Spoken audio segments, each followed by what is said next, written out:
Yay!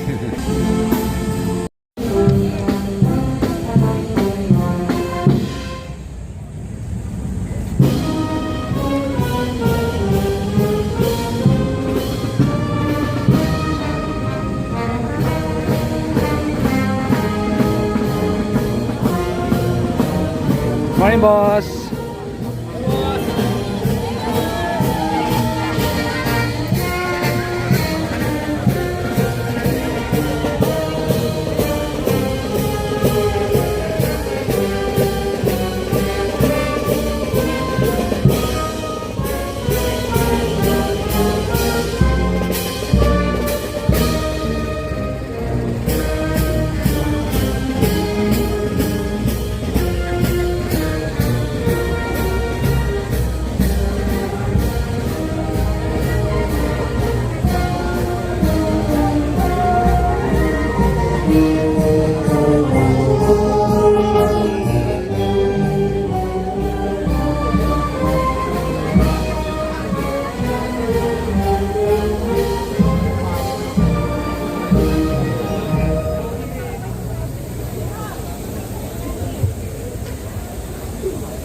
Isang maganda at mapagpalang umaga po sa ating lahat. Sa umagang ito, ang tanggapan ng Ingat Yaman ng lungsod ng Maynila sa pamumuno ni City Treasurer Attorney Paul S. Vega, REE, ang natasang manguna sa seremonya ng pagtataas ng Watawa. Sisimulan natin ang programa sa pag-awit ng Lupang Hinirang sa pangunguna ni na Binibining Precious Claire Dumaya, Binibining Giselle Danica Castro, Ginoong Teotimo Siron at Ginoong Noli Nicanor. Susundan ito ng panalangin sa pangungumahal na punong lungsod, ang kagalang-galang Francisco Isko Moreno Bumagoso. Simulan na po natin ang programa.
Ilagay po natin ang ating mga sarili sa presensya ng Panginoon at sa diwa ng panalangin.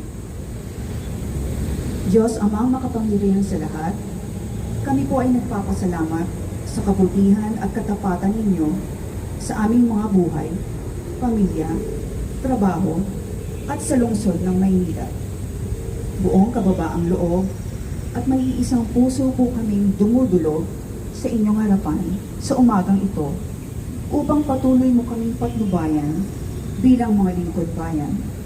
Mula sa mga namumuno ng lungsod ng Maynila, Mayor Francisco Isko Moreno Dumagoso, Vice Mayor Angela Ley Chi Atienza, mga konsihal, congressman, department heads, at lahat ng kawani ng aming lungsod. Panatilihin mo po kaming maging tapat, masipag, at patuloy kaming gumawa ayon sa iyong kalooban, kasama ng Espiritu Santo. Ito po ang aming dalangin ng may pananampalataya at pasasalamat, at ibinabalik po namin sa iyo ang lahat ng karangalan, kadakilaan, at papuri sa makapangyarihan at matagumpay na pangalan ng Panginoong Hesus. Amen.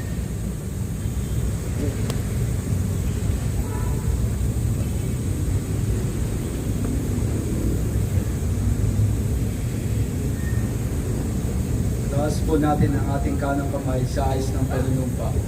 Ako ay Pilipino. buong katapatang nanunumpa sa watawat ng Pilipinas at sa bansang kanyang sinasagisag na may dakal, katarungan at kalayaan na ipinakikilos na sambay ng makadiyos, makakalikasan, makatao at makabansa.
Itaas po natin muli ang ating kanang kamay para sa panata sa bagong Pilipinas.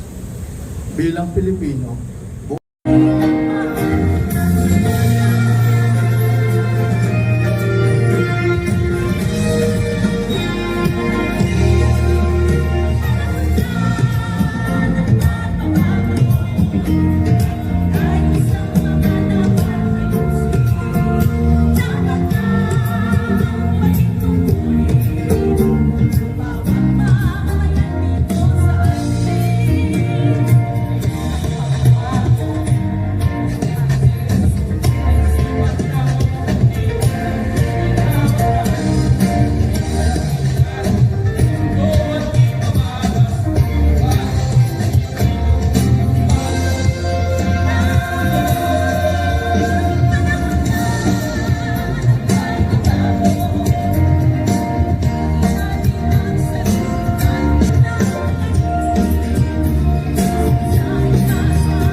sa ating pong Honorable Mayor Francisco Isko Moreno Dumagoso, To the Honorable Vice Mayor Angela Leichi Atienza, happy birthday po. To the honorable members of Sangguniang Panlungsod, our City Administrator, Attorney Wardy Quintos, to our Secretary to the Mayor, Secretary Leptet Sarkal, all the department heads, my fellow government workers, magandang umaga po sa inyong lahat. Good morning! Ngayong umaga, ang tanggapan po ng Ingat Yaman ang inyong host sa umagang ito. Ako, kasama ng aking mga kasamahan sa City Treasurer's Office ay buong puso nagbibigay pugay sa inyong lahat at nakikiisa sa pagsalubong natin ng isa na namang linggo ng pagsisilbi sa bawat Manileño. Exactly a year ago today, on June 30, 2025, this administration assumed office under circumstances that demanded courage and decisive action. We inherited an enormous financial burden amounting to 14.59 billion pesos in unpaid obligations left by the previous administration. These obligations represented the unpaid contracts to suppliers who continued providing goods and services, and unpaid utility bills that threatened the interrupted delivery of basic services, unpaid social amelioration programs and funded ordinances affecting hundreds of thousands of beneficiaries, and financial commitment that could no longer be postponed without serious consequences to the operations of the city government. Specifically, these obligations consisted of about 12.72 billion pesos in unpaid commercial obligations, 307 million in unpaid utility accounts, and 1.5 billion representing unpaid social amelioration programs and funded ordinances. For many, such challenges would appear overwhelming. But this administration chose not to dwell on the problems of the past, not finger-pointing. Instead, guided by the vision of leadership of our mayor, we focused on solutions. We faced the problems head-on. Today, thank you. Today, only after a year, as previously mentioned in the State of the City address of our mayor, I am proud to report that in just our first year, the city government has successfully settled 7.81 billion or equivalent to 53.5% of this inherited obligation. While admittedly, the approximate balance of 6.78 billion still exists, the mayor has repeatedly mentioned that we are committed to gradually eliminating these obligations without compromising the delivery of basic services.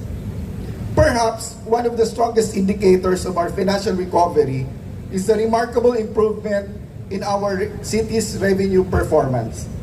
During our first year of operation, from July 2025 to June 2026, the city government generated about 24.96 billion pesos in total collection, including the national tax allotment. Compared to the previous year's collection of 20.49 billion, this represents about 22% increase or about 4 billion pesos. Even more encouraging is the improvement in our collection efficiency. From an average collection efficiency of just 63% of the previous administration, we have increased our efficiency collection to about 90% during our first year in office. This is not simply an improvement in numbers. This is a reflection of something more valuable, the renewed confidence and trust of the people of Manila in their city government. When taxpayers see transparency, when people see accountability, when every peso collected is translated to meaningful public service, taxpayers are willingly fulfill their obligation. Trust, indeed, is our greatest source of revenue. This remarkable improvement was driven by several strategic financial initiatives undertaken by the city government during the previous year. First, we successfully implemented through the city approval of the City Council our tax amnesty program, encouraging delinquent taxpayer to settle long overdue obligations. This initiative alone generated additional 439 million in revenues last year. Second, we maximize the capability of Go Manila application, allowing taxpayers to conveniently pay their obligation even during weekends, holidays, Fridays, and typhoons, including work suspensions, when the City Hall is closed. As a result, the city collected approximately 380 million pesos during periods when traditional collection offices were not operating. Kahit walang pasok, may collection. This clearly demonstrates how digital transformation is no longer simply a matter of convenience, but it has become an essential tool for increasing government revenues while providing better convenience to our constituents. Third, we strengthened interdepartmental coordination with the City Treasurer's Office, the Bureau of Permits and Licensing Office, and the Assessment Department and other revenue-generating office. This whole-of-government approach significantly improved the accuracy of assessment, taxpayers monitoring, and collection efficiency. Because our revenue collections improved, the city government was likewise able to fulfill its obligation to our employees, our partners, and our constituents. Allow me to share how these revenues were utilized last year, including now. Through prudent fiscal management, the city paid 5.25 billion in salaries and mandatory contributions of our regular employees. Last year, we received our salary increase, and despite the financial challenges, we received our bonuses and salaries on time. And this year, magantay po kayo ng announcement ni Yorme, meron po ulit tayong salary tranche. And hopefully, on time. We released 1.54 billion in compensation to job order personnel and contract of service. The individuals who continuously support our daily operation of the city government, including and primarily those in the healthcare facilities. Yorme regularly checks po yung inyong mga salary ng JOs and COS. Kapag may delay po rito, kami po ay kanyang napapagalitan. We likewise provided 2.64 billion in donations and social amelioration programs benefiting senior citizens, persons with disabilities, solo parents, students, victims of disaster, recipients of medical assistance, educational assistance, as well as assistance to PLM in IRIS. And last week, we completed the additional release of the 611 million in donations and social assistance. We likewise released 2.46 billion in funded ordinances, including allowances to our police officers, judges, barangay officials, teachers, students, filler counterpart contributions for healthcare personnel, and others. And recognizing the uninterrupted service that depends heavily on essential utilities, the city also approximately paid 976 million in utility payments. Lastly, we paid 1.6 billion in back obligations, preserving the city's financial credibility and strengthening our standing with our partner and government financial institutions. Partida po, wala pa tayong pera niyan. At this point, with your kind indulgence, allow me also to present the accomplishment of the City Treasurer's Office. While the government experienced significant growth in revenues, the City Treasurer's Office likewise recorded its own milestone. The City Hall collection increased from 6.14 billion from July 2024 to June 2025 to about 7.13 billion in July 2025 to June 2026, representing 16% increase or about 1 billion. The growth was primarily driven by improved business tax collection, business registration, enhanced enforcement activities, and increased payment from delinquent taxpayers. However, beyond increasing collection, our objective is to improve overall experience of every taxpayers. We modernized the taxpayers' lounge while making government transactions more efficient and more citizen-friendly. We further expanded the digital payment channels through the Go Manila platform, giving the taxpayers more flexibility and transact anytime, anywhere. Because of the city collective efforts, the CTO achieved an outstanding 134.8% collection efficiency, reflecting the commitment of every employee to maximize city's revenue potential. But responsible treasury management extends beyond collecting revenues. Equally important is ensuring that every peso collected is spent wisely. And for this reason, the City Treasurer's Office implemented daily monitoring of cash flows and expenditure. Each day, available funds were carefully evaluated to ensure expenditures were released according to priority. As per instructions of Yorme, our guiding principles remain clear and unwavering. To ensure that salaries of regular employees are released on time, to ensure that job order personnel and consultants receive their compensation without unnecessary delay, to settle obligations to utility providers and prevent any disruptions in government services, to gradually pay overdue commercial obligations inherited from previous administration, and to honor the city's commitment to financial institutions through timely payment and loan obligations. This may appear routine financial obligations, but behind every payment is a hospital that continues operating, a health center that continues to serve patients, street lights that continues illuminating our roads, garbage that continues to be collected, and thousands of public servants who continue to report for work with confidence that their salaries arrive on time each time. For me, this is the true outcome of sound financial management. As I conclude, allow me to express my deepest gratitude first to the Honorable Mayor for your unwavering leadership, your trust, and your steadfast commitment to fiscal discipline, transparency, and good governance.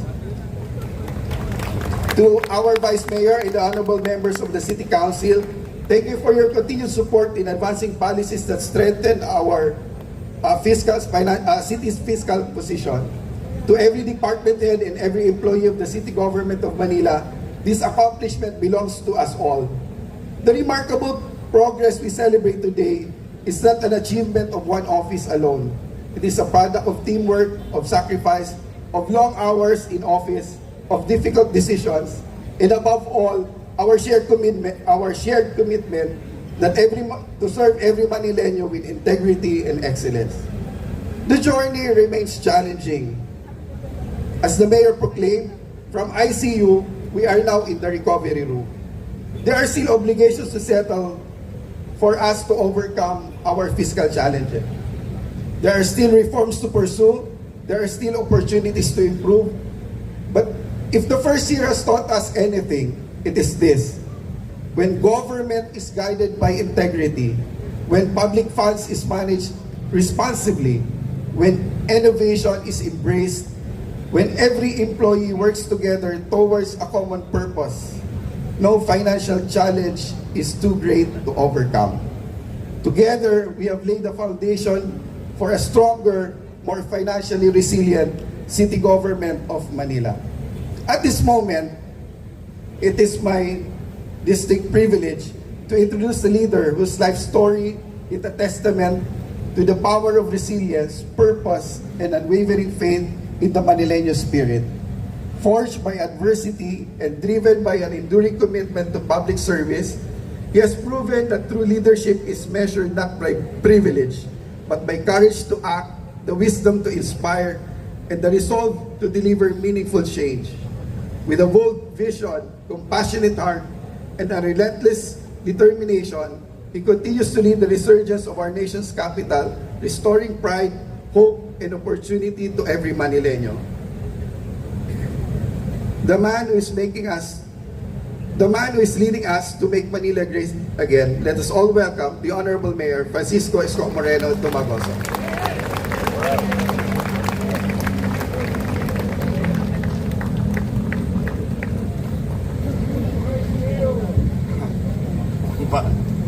Ay, thank you very much. Palakpakan natin si Paul at ang kanyang buong team sa City Treasurer's Office. Pwede na kayo magtayo ng choir. Congratulations sa inyo. I'm really proud of you. What you have become and the diligence.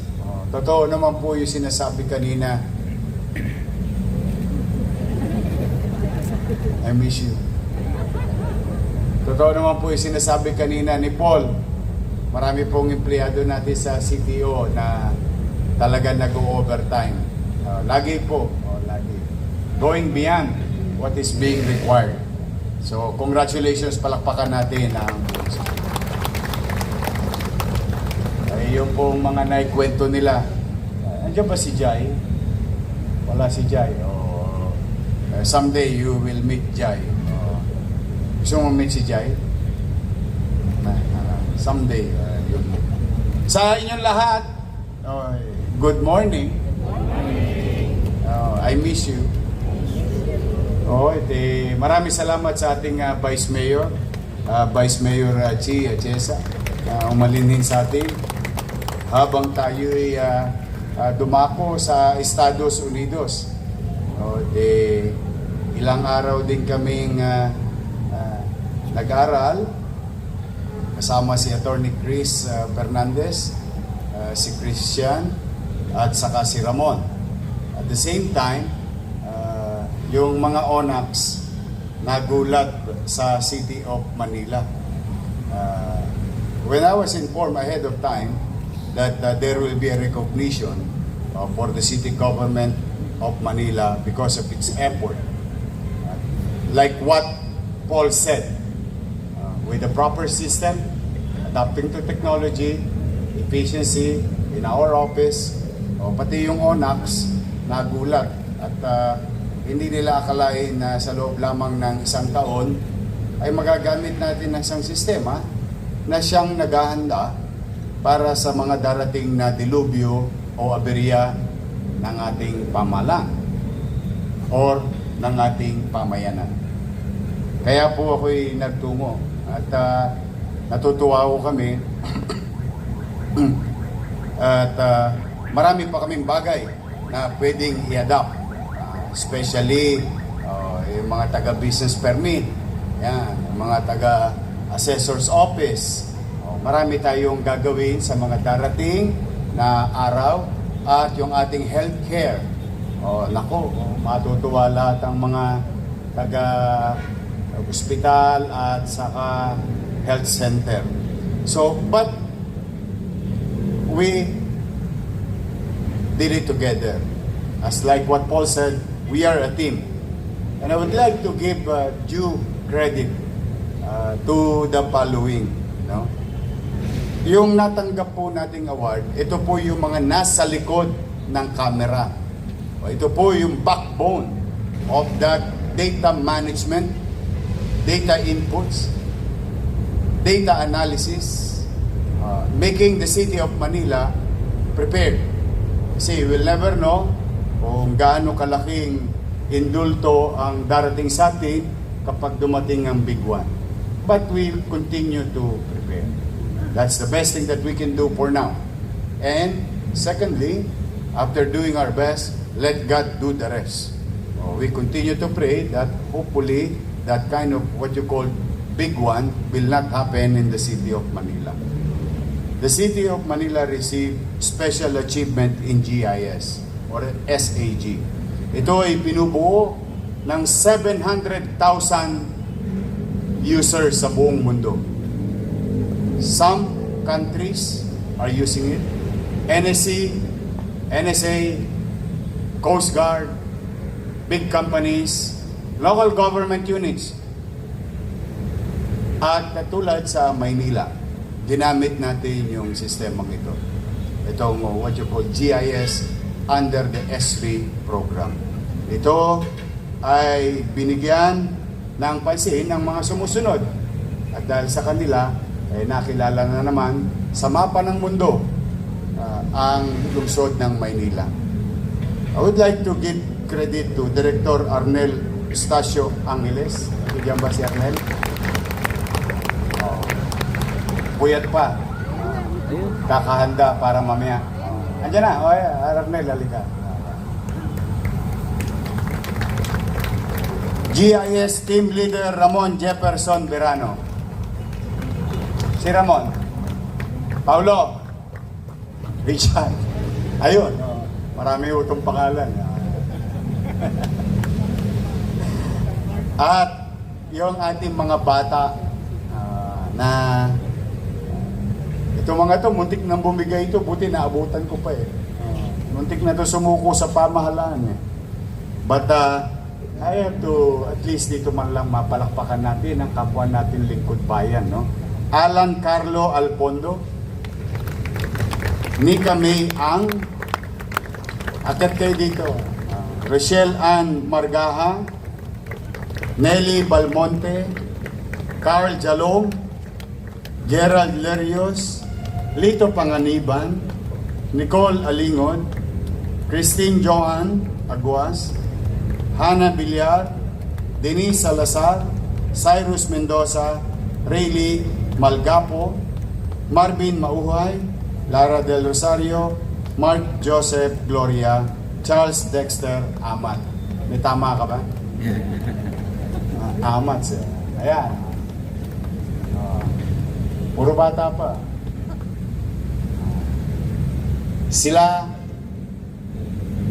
now, tomorrow, next month, next year, and for the next generations of leaders of Manila will be fully equipped, having a good data so that we can spend taxpayers' money efficiently addressing social perennial problem, recurring problem, or existing at the time ng mga suliranin.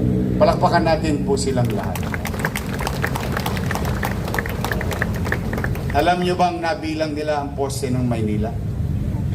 Could you imagine? Almost 40,000. Alam din natin, alam nyo ba na alam na din natin, kaya nating sabihin, may kulang-kulang 2,000 patay na poste na pwede nang putulin.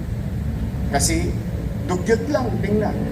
So these are the things that make a city more effective, having what you call, you can Google it, managing big data. And I'm happy and I'm proud working hand in hand with these young generations of employees of the City of Manila. Ayan. Through the leadership, of course, si Christian. Nandiyan ba si Christian? Mang Taning, maraming salamat sa iyo sa weather condition ngayon. Ayun, si Christian. Spoken in English na yan. Maraming salamat sa liderato ni Arnel Angeles ng MDRRMO. Ayan po yung award sa kanila. Ayan, sa inyo yan. Palakpakan natin malakas. 20 pesos. Sige, we'll have a picture. Saglit lang ha.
Birthday girl.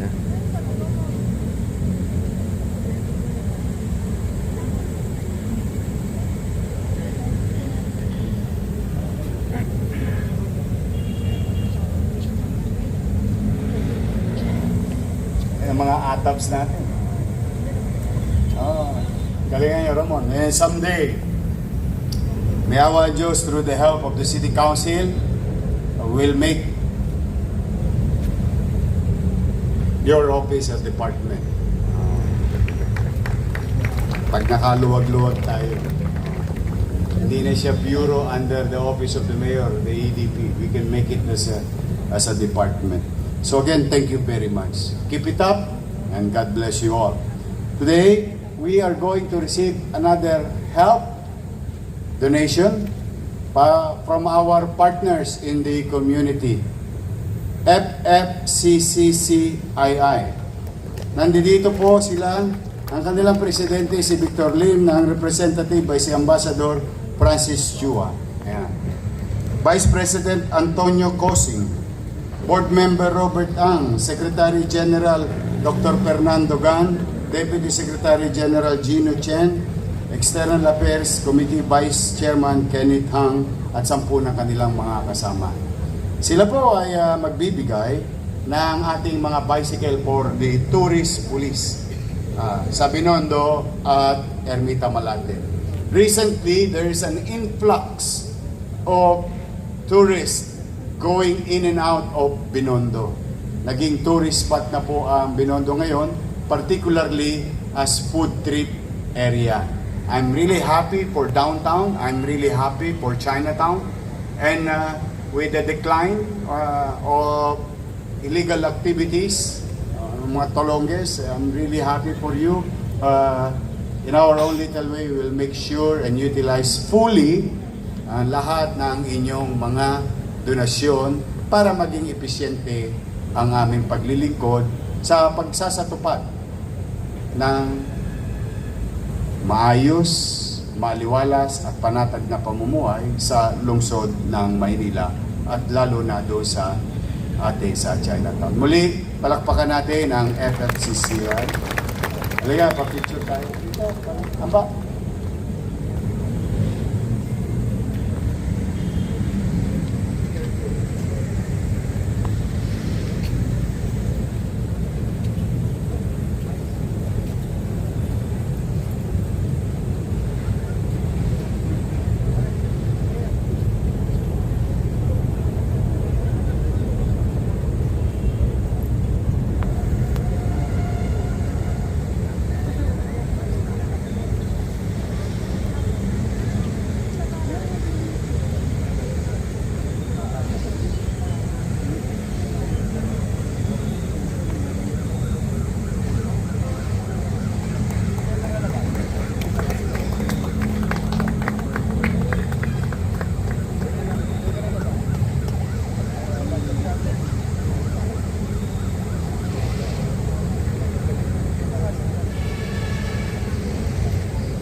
Si Ambassador Francis Chua also is a member of the Board of Regent ng ating Universidad de Manila.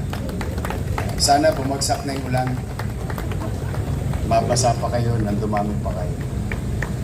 But again, palakpakan natin they've been with us since day one. Nakakatuwa naman. Mga les po, may motor na, may sakyan na, may bisikleta pa. But again, with all honesty, on behalf of the people of Manila, thank you very much.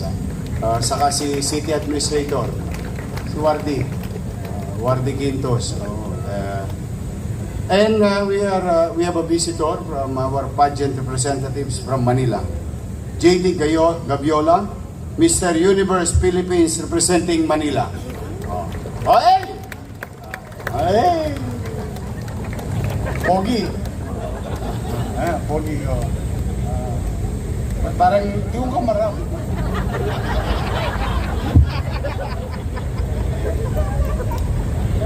Saka sa doon do? Oh, what? Oh, District 1. Okay, yan. Oh. Talaga. Oh, good. good. Oh. Si Jimmy. Oh. Walang tulugan. Sanay ka rin mapuyan. Well, good luck to you. Make us proud. But for the meantime, we are proud already for you, no? Representing Manila. Oh, siya po si JD Gabiola. Oh, palakpakan natin. Siyempre, kung may gwapo, ito na inaasahan mo. Andito rin si Karen Montesilio, Miss Mandirigma, Philippines, representing Manila. Pero hindi pwede siya, parang ako muna. Hi. Welcome to Manila. Tubon Tondo. Oh, good. Saan sa Tondo? Saan sa Tondo? Galing, oh. Puro pala itong mga taga-Tondo, eh. Talaga pagka taga-Tondo, gwapo, no?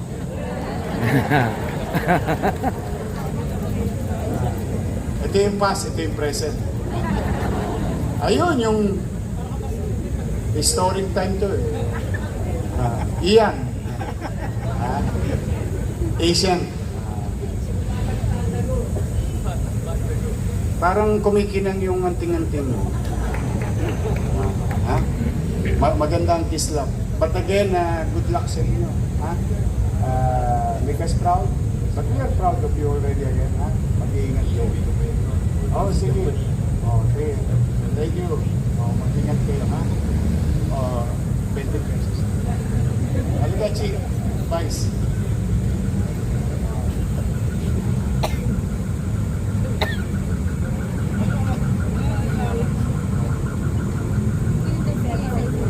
Halika yun.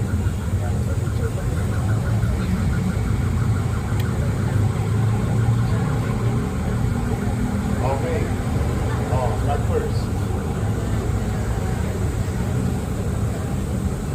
Okay. Thank you. Ingat kayo.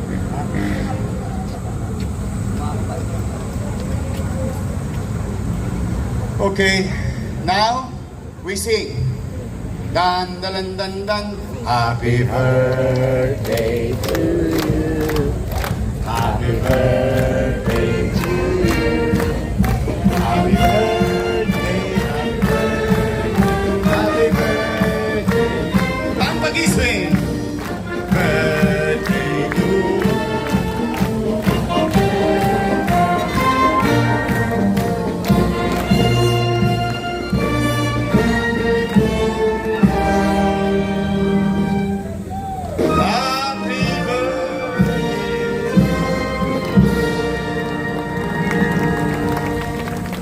Iyaya po kayo ni Vice Mayor. Tosgas. Happy birthday, Vice Mayor. We are happy and proud of you, of what you have become. Diba? Alam mo, minsan, kaya kayo mga nakikinig. Empleyado. Minsan may pangarap tayo sa buhay. Meron tayong gustong gawin sa buhay at mangyari sa atin. Pero ang Diyos, maraming pamamaraan na ibibigay niya mas maganda pa. Akalain nyo, di ba? Ating Vice Mayor, maswertihan nyo ba? Kaya you'll never know. Katulad ni, saan ba si Giovanni? Ayun, si Giovanni. Palakpakan natin. Dahil successful so far, yung pagtatanim natin ng mga bamboo sa Roas Boulevard and somewhere else, Manila. And making our city with more greens and reclaiming open spaces to be converted as open green space. We will do more. At least not only for us, but for the next generation. At saka yung next generation, sana may anak na si Jess. Ay, nandiyan ka pala. Muli po ay maraming salamat sa Diyos sa isang magandang weather natin ngayon. Hindi masyado mainit. Hindi humula sa mga Natasha at Chinchamson ninyo.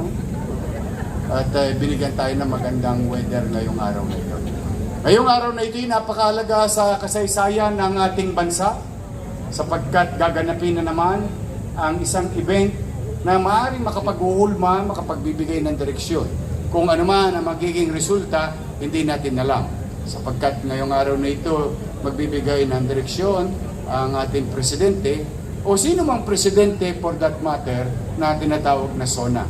So if you have time and watch this so that we can align ourselves as local government unit to the national goal. But for the meantime, we continue our work.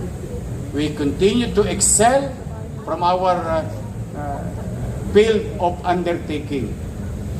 At galingan po ninyo because hindi pa rin natatapos ang hamon ng mundo, dala ng gulo sa Middle East, at patuloy tayo mahihirapan. At katulad na nasabi ni Paul, pagka dumating yung steps, yung increment, salary adjustment, huwag kayong mag-alala, ipipilitin ko ang gagawa ng paraan. We will give you what you deserve.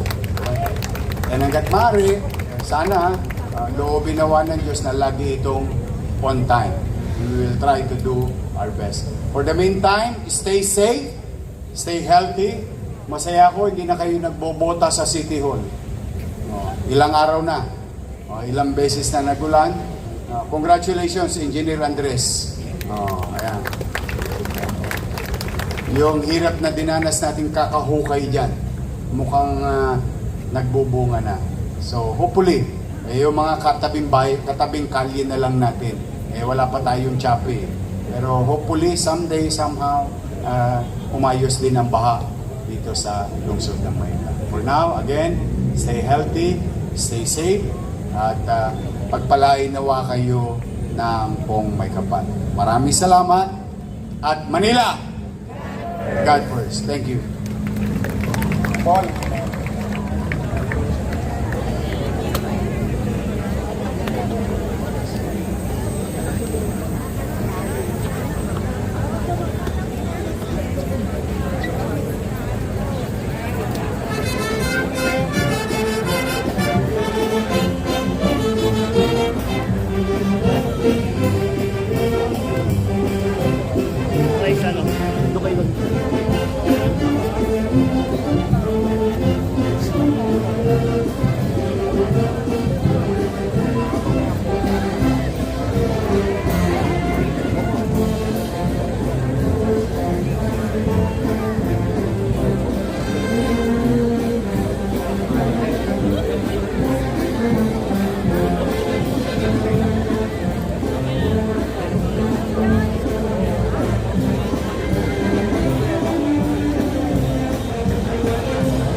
Hindi, papapicture pa.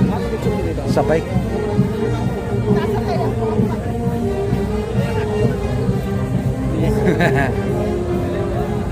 Guys! Guys!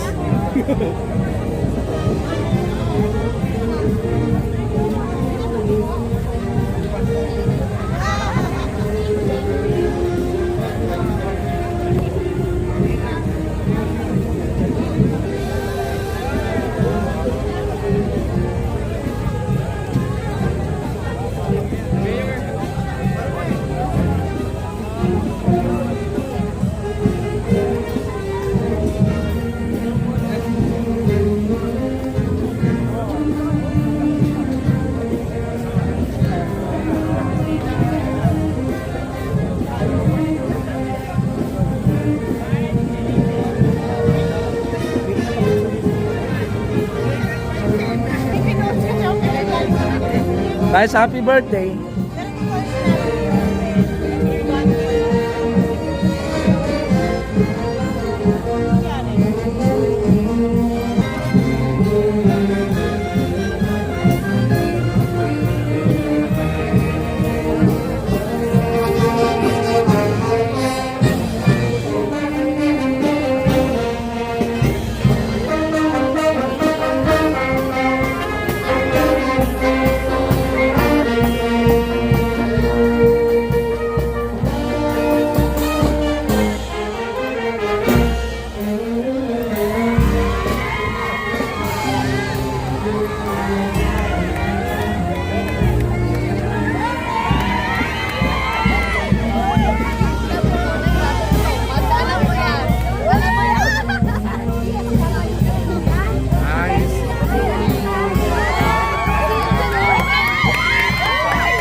po yung abogado, ay yung musgado.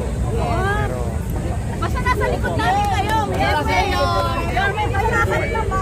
Thank you. Thank you. Salamat na po, Mayor. Salamat. Yorme, salamat po. Salamat. okay na.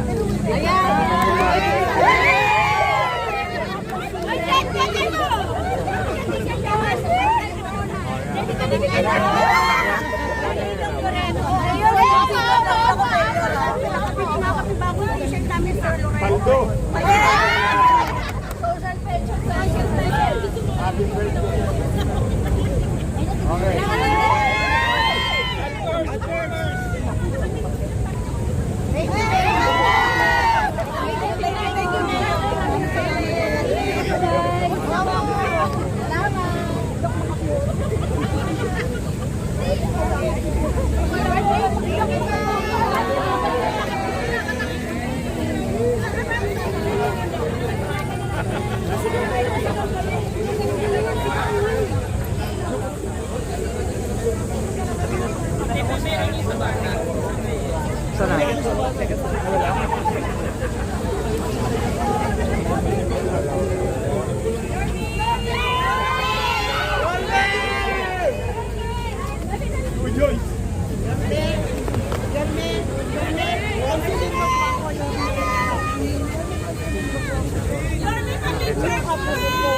Nalaglag sa mataas na building.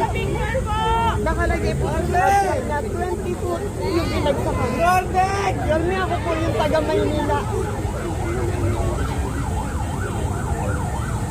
Sorry po, Yorme, ako po yung taga Maynila. Pero hinihingi ko po sa lilang tulong. Nasa Bataan, sa loob po ng camp. Ng report area Bataan. Yun po yung hinihingi ko sa lilang tulong sa Bataan. Ano kukunin siya? Hindi po, Yorme. Sa tulong din po ni... Hi, Vice! Happy birthday po! Sa tulong po ni Vice sa kanya po. Hi, Serino! Natulungan po kami ng... Yorme, yung doktor, hindi na po siya inaano ng ospital. Excuse me. Saglit lang. One at a time. Nagkapalawan po ako. Hoy, kaya nga po. Saglit lang. First time lang po.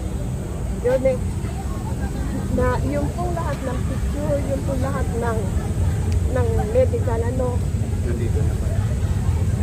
Nabigay ko. Dok, Yorme, desperate move po ito. No. Desperate move ko na po ito.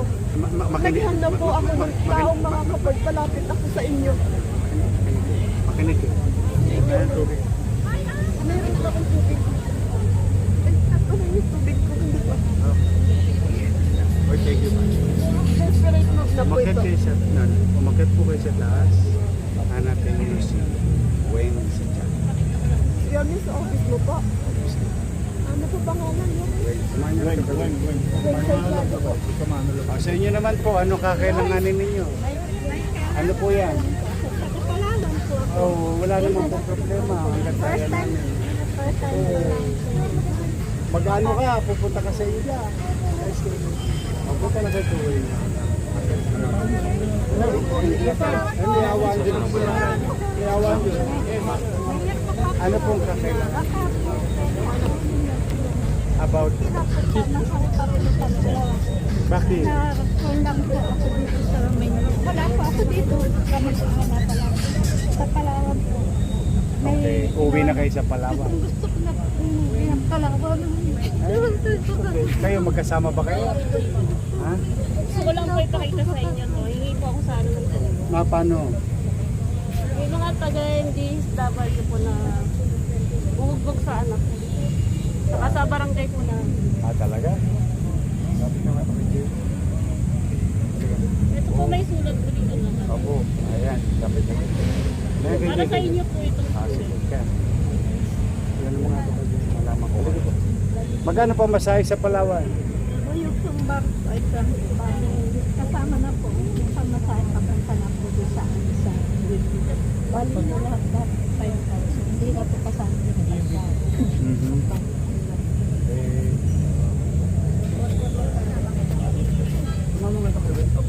Bakit na okay kayo? Samahan mo. Salamat po.